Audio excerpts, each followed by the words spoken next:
Now, this is part 2 to that first video. Now, I'm gonna get more into it.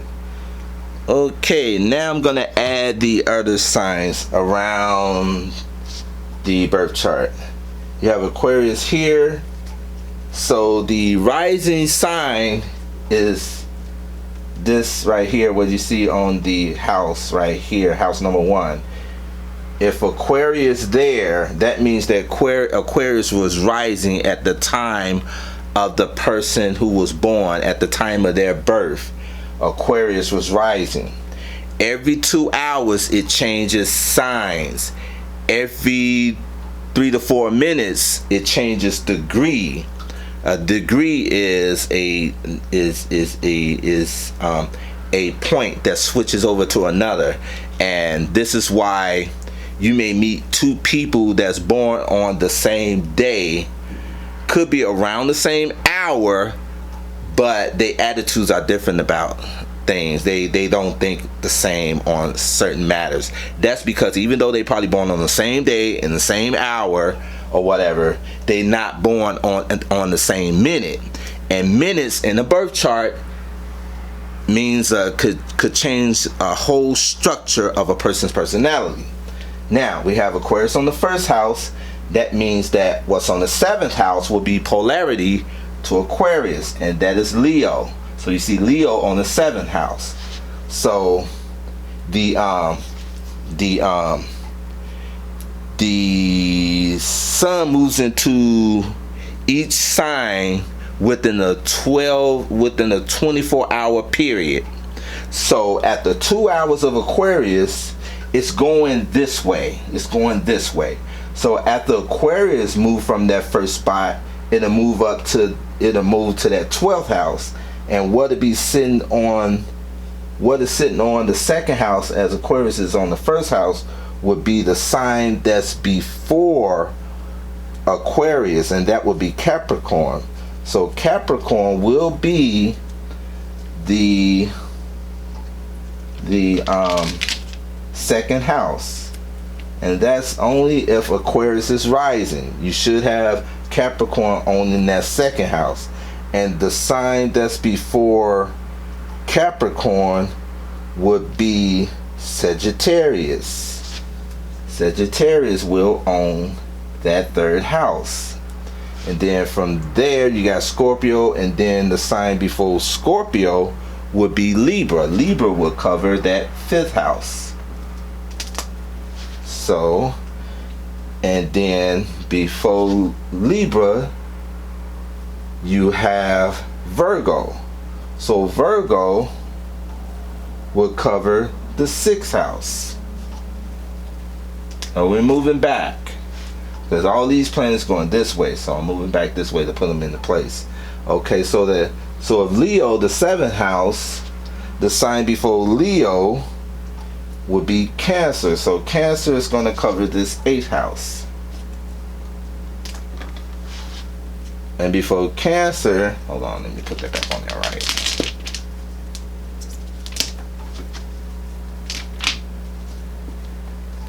And before Cancer, we have Gemini. So Gemini will occupy the 9th house, which is good for a writer, because Gemini are really good with words and using them to express themselves. So many Geminis make great movie producers and book writers.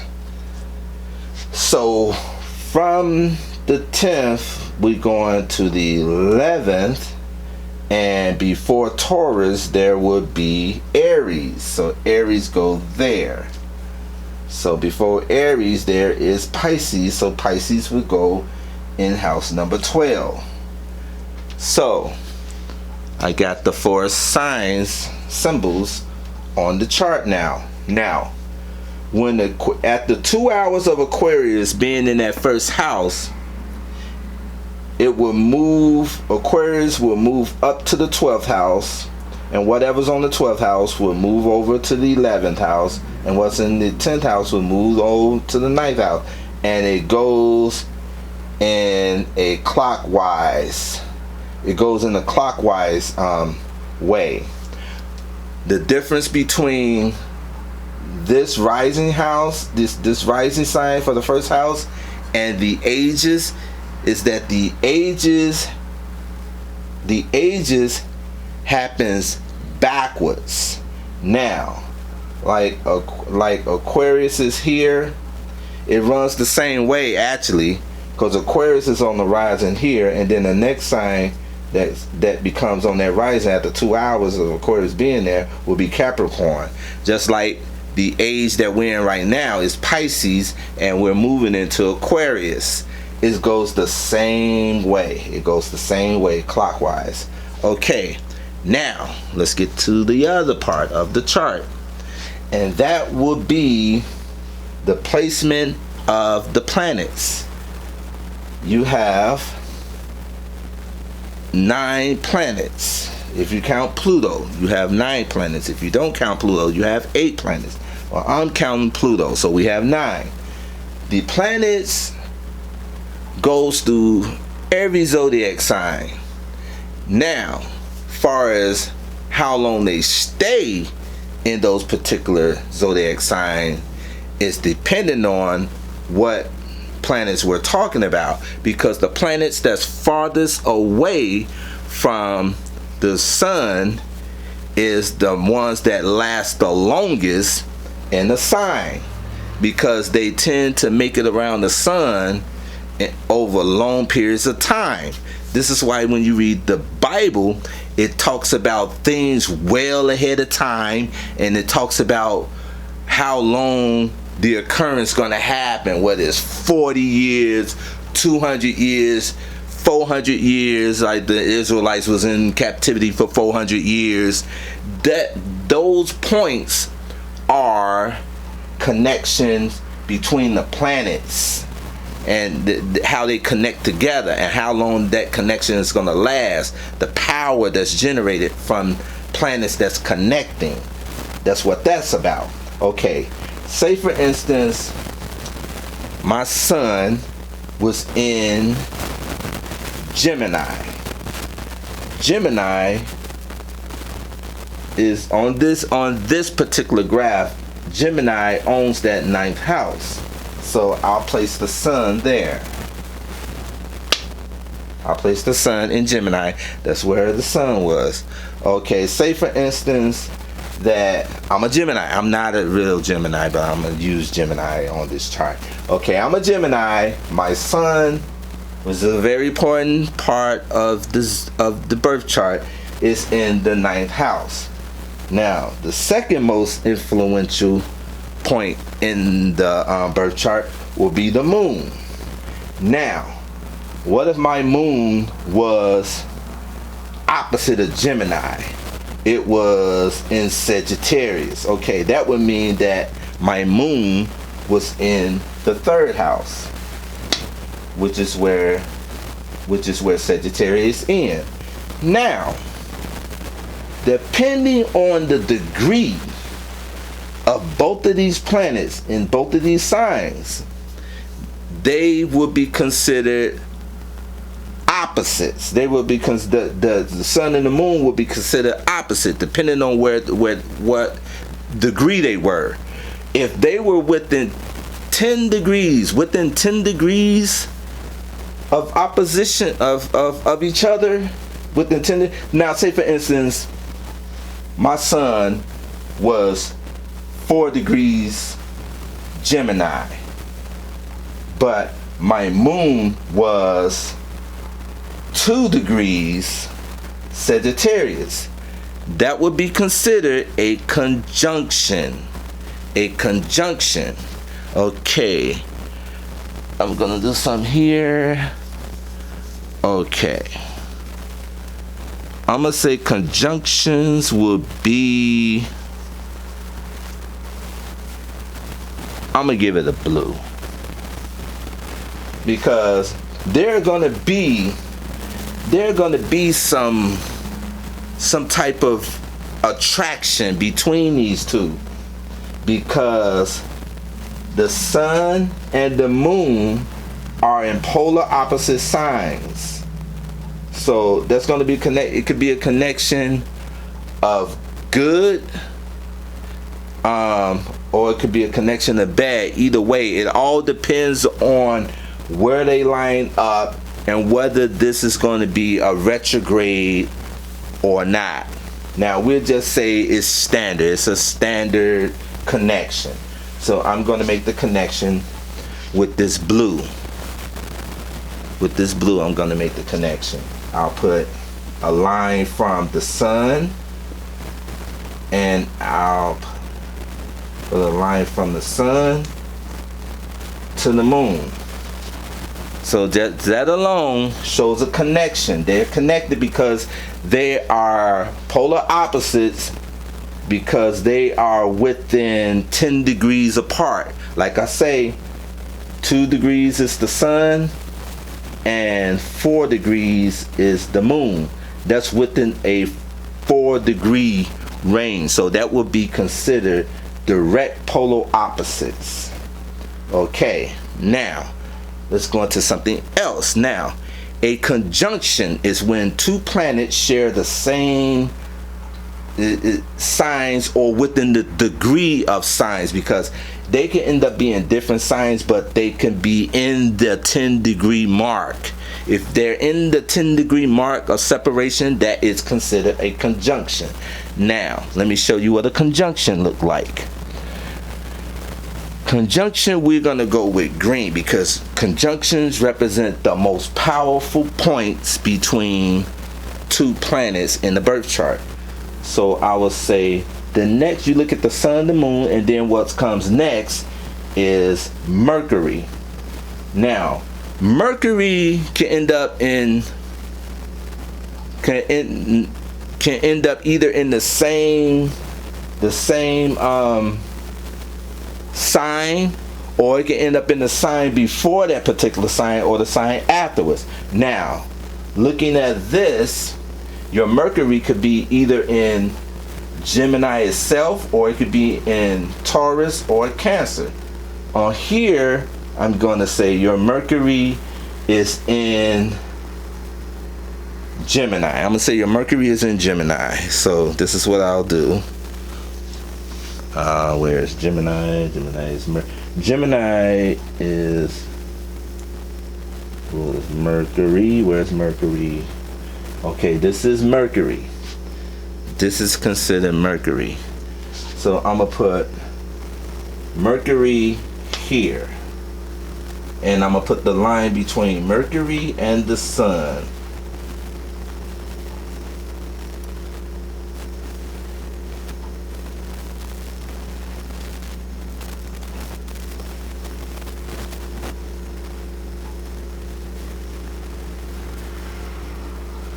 So as you can see the conjunction, which is a good thing. Most of the time conjunctions are good. It's one of the most powerful connection in the birth chart. So Mercury and the sun are conjunction in Gemini. So all those traits that you will see in the sun Geminis is more powerful when your Mercury is there. So they're going to have a lot of traits that's dealing with Gemini in the sun. Okay, now say for instance your Venus was in your Venus was in Cancer. Let's put Venus in Cancer. So Gemini and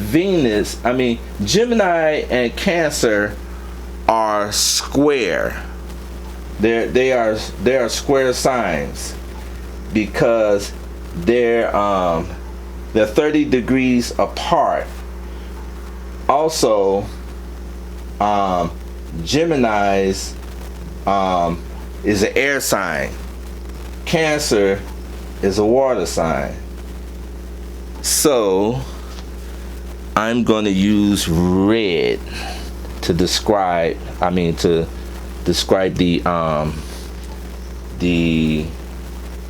energy or the spirit between those two. Okay, Venus is here. So Venus is square these two. It's square the Mercury and it's square the Sun. So as you can see,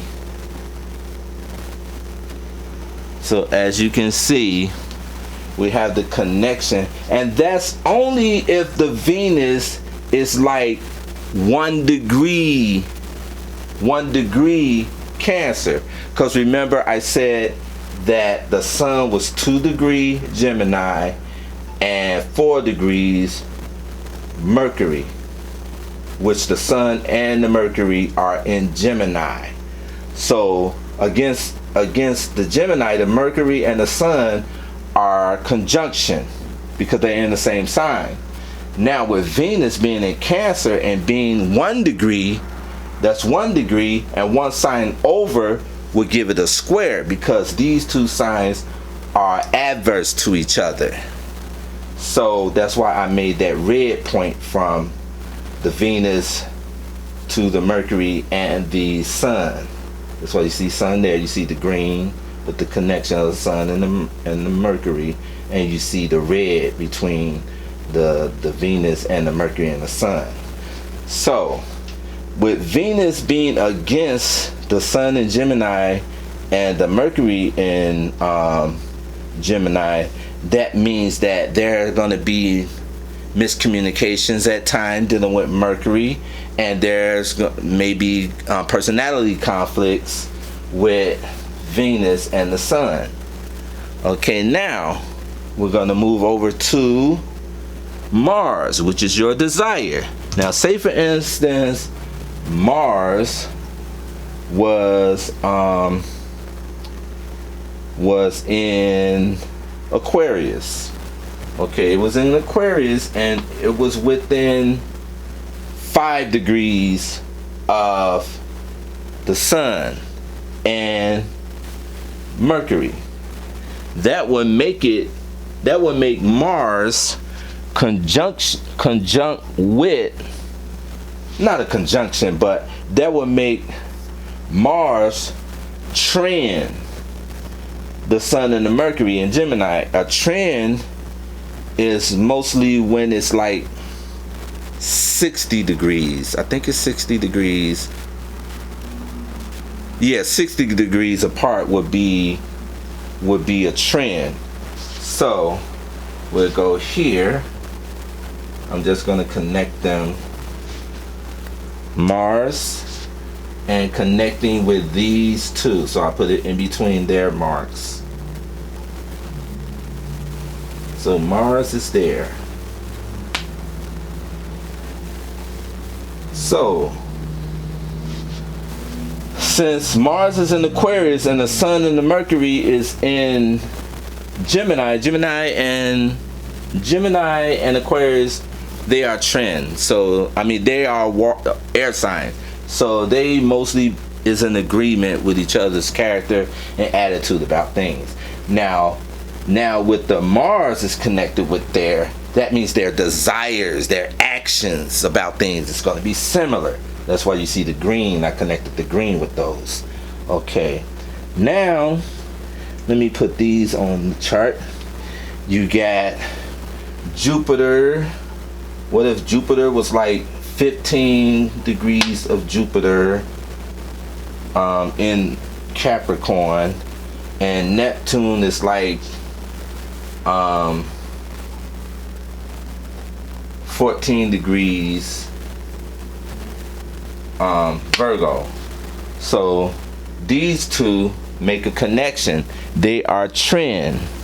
So I'll use the green from Jupiter, which is 14 degrees Jupiter, and Neptune is, I'll say, 13 degrees Jupiter. So Jupiter and Neptune make a connection. So that's the connection between the second house and the sixth house. Just like here, there's a connection between the first house and the ninth house. And also there's a connection between the first house and the eighth house, but that's a square. Because remember I said that the Venus was square to Mercury and Sun because they're conjunction. Now if Mars and Aquarius is a trend to those two, which is good, it's going to be a different story with Mars and Venus. They're going to be totally square. So you got red here. So you gotta actually you got a relation between, it could be a bad relation between the first house of self and the eighth house represent your inheritance and your taxes and stuff like that. So let's go back to, we got 3 planets left. Saturn. Okay, let's put Saturn in the 11th house, that will represent Aries. Aries and Libra is opposite signs, but dependent on the degree.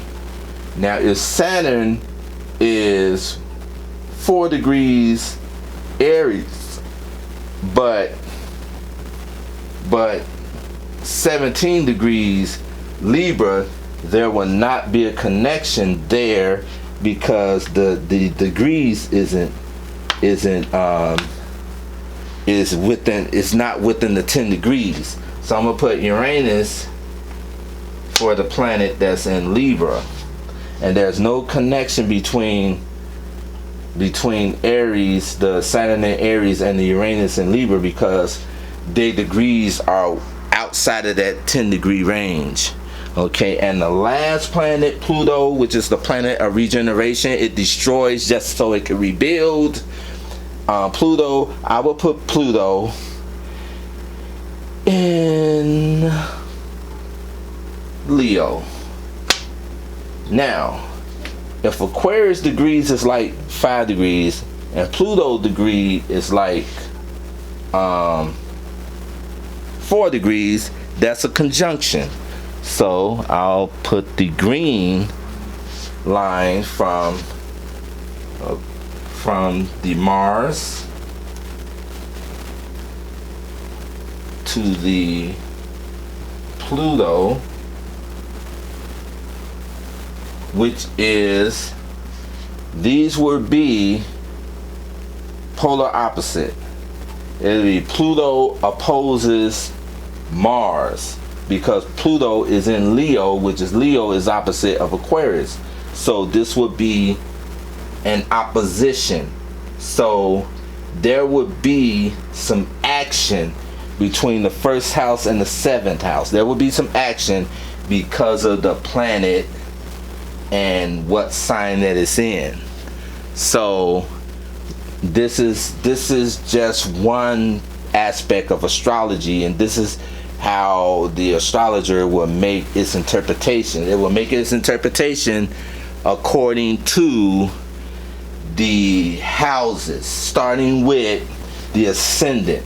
The ascendant is on the first house, and what makes this chart more powerful is there's a planet in that first house, which is Mars. So this person character would be headstrong, an aggressive person.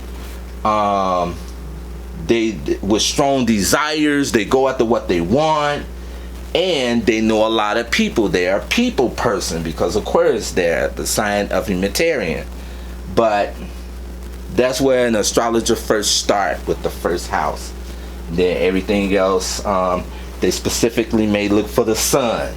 The sun here is in the 9th house, but the sun owns Leo. So you'll start with where Leo is, and Leo is in the 7th house of relationship. The sun is in the 9th house, which is spirituality and all of that. So that's going to play a point in their relationships, because the sun is shines through Leo, so regardless of Pluto there, it still has sun energy.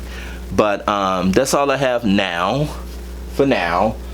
So this part of astrotheology, in the first video I talked about the comparison between the cherubim from Ezekiel and how it's connected to the birth chart. And in this video, part 2 of that video, I got more into the birth chart and the aspects of the planets within what they represent when they into those houses. That's one part. I didn't go really deep into it, but that's just an example of how things go in astrology. It's more deeper. Like I said, I'm not a professional astrologer. If you would like to have a chart done, try to look for an astrologer, or you could go online to get a birth chart done. But to get an accurate reading, I would suggest that you try to look for an astrologer and find out if they can do a reading for you that will give you more accurate information into who you are. This is just an example that I'm giving you on how an astrological birth chart works. So I hope you like this video I put together, and I hope you if you would like more videos like this, please give it a like, subscribe, give me a comment what you think about what was said in this video, and I'll see you on the next video. Have a good night. Bye bye.